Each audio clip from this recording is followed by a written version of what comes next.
ख्रिस्तामधील सर्वांना सलाम. आमच्या तारणाऱ्या जिवंत आणि गौरवी प्रभू येशू ख्रिस्ताच्या नावात विश्ववाणी परिवाराकडून आम्ही मार्गाकरिता प्रकाश कार्यक्रमात आपले सहर्ष स्वागत करीत आहोत.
आजच्या म्हणण्यासाठी देवाचे वचन नीतिसूत्र 10 अध्याय वचने 27 ते 32. नीतिसूत्र 10 अध्याय वचने 27 ते 32. परमेश्वराचे भय आयुष्य वाढविते, पण दुर्जनांची वर्षे कमी होतात. धार्मिकांची आशा आनंदप्रद होईल, पण दुर्जनांची अपेक्षा नष्ट होईल. परमेश्वराचा मार्ग सात्विकाला दुर्गरूप आहे, पण दुष्कर्म करणाऱ्यांस तो नाशकारक आहे. धार्मिक कधीही ढळणार नाही, पण दुर्जन देशात वसणार नाहीत. धार्मिकांच्या मुखावाटे ज्ञान निघते आणि उन्मत्त जीवात छाटली जाते. धार्मिकाच्या वाणीला जे काही ग्राह्य आहे तेच कळते, पण दुर्जनांचे मुख उन्मत्तपणा वदते. देवा वाचलेले वचन आपणा सर्वांसाठी आशीर्वादित करो. प्रियांनो, ह्या ठिकाणी एक गोष्ट आहे आणि ती ही की परमेश्वराचे भय आयुष्य वाढवते. प्रियांनो, परमेश्वराचं वचन आम्हाला सांगतं की देवाचं भय हे तुमचं आणि माझं आयुष्य वाढवणार आहे. आज तुम्ही आणि मी आपल्या जीवनामध्ये विचार करत असाल, जे तुमच्या आणि माझ्या जीवनामध्ये आयुष्य वाढवतं ते आहे परमेश्वर, आणि परमेश्वराचं भय हे तुमच्या आणि माझ्या जीवनामध्ये कार्य करतं. प्रियांनो, आज आम्हाला ह्या ठिकाणी तुम्हाला आणि मला वाटत असेल, काय माझं आयुष्य कसं होईल आणि माझ्या आयुष्याचं काय होईल, माझं आयुष्य कोणत्या प्रकारे होईल. प्रियांनो, तुम्हाला आणि मला ह्या गोष्टीची चिंता सदैव लागलेली असते, परंतु मला तुम्हाला सांगू द्या की परमेश्वराचं भय बाळगून तुम्ही आणि मी यदि परमेश्वराच्या सानिध्यामध्ये आपलं जीवन जगतो आहे तर प्रियांनो, निश्चितच तो तुमचं आणि माझं आयुष्य वाढवल्याशिवाय राहणार नाही. परमेश्वराचे वचन सांगतं, नीतिसूत्रे त्याचा 3 अध्याय 2 वचनामध्ये लिहिलेला आहे, कारण त्यापासून दीर्घ आयुष्य, वयोवृद्धी व कल्याण ही तुम्हाला प्राप्त होतील. बघा, हे परमेश्वराच्या हातूनच आहे. आज तुमच्या आणि माझ्या जीवनामध्ये दीर्घ आयुष्य पाहिजे आहे का, तर परमेश्वराचं भय बाळगा. वयोवृद्धी पाहिजे आहे का? परमेश्वराचं भय बाळगा. कल्याण करायचं आहे का तुमच्या आणि माझ्या जीवनामध्ये? तर आम्हाला परमेश्वराचं भय हे बाळगणं फार गरजेचं आहे. प्रियांनो, आज तुमच्या आणि माझ्या जीवनामध्ये असे कित्येक तरी आम्ही आमचे वर्ष वाढताना पाहूया.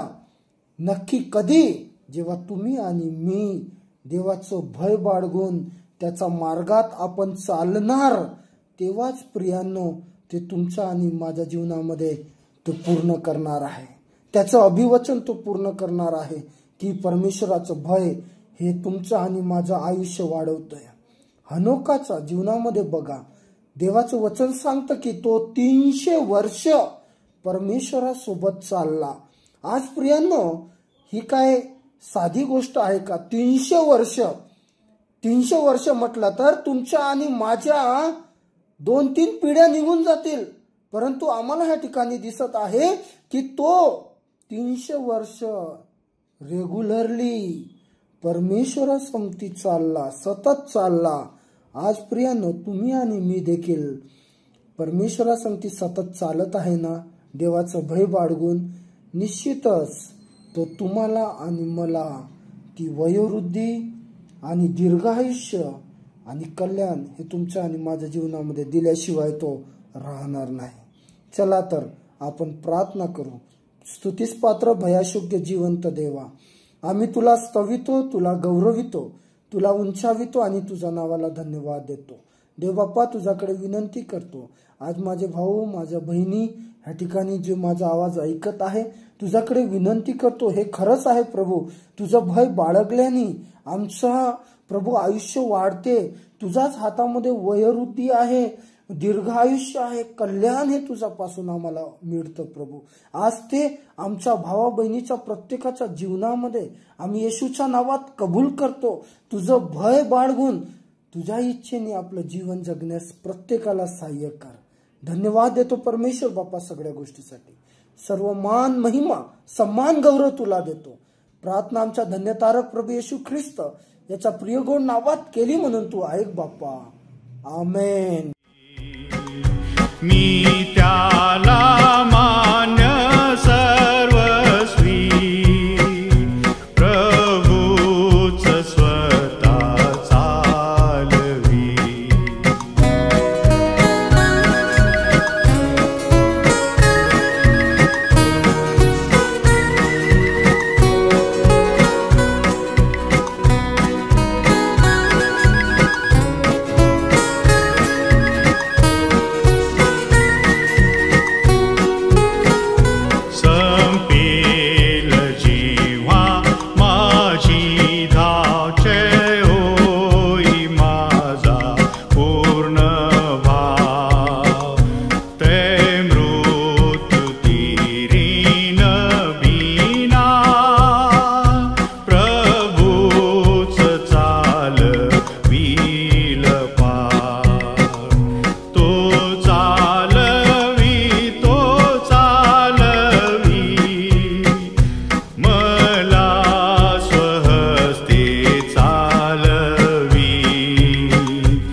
त्याप्रमाणे तुमचा प्रकाश लोकांसमोर असा पडू द्या की त्यांनी तुमची सत्कर्मे पाहून तुमच्या स्वर्गातील पित्याचे गौरव करावे. आपल्या प्रार्थना विनंत्या कोणत्याही वेळेस विश्ववाणी प्रार्थना केंद्राला टोल फ्री नंबरद्वारे कळवू शकता. आमचा टोल फ्री नंबर 1-800-2700-333. आम्ही आपणासाठी या नंबरवर प्रार्थना करण्यास उपलब्ध आहोत. धन्यवाद.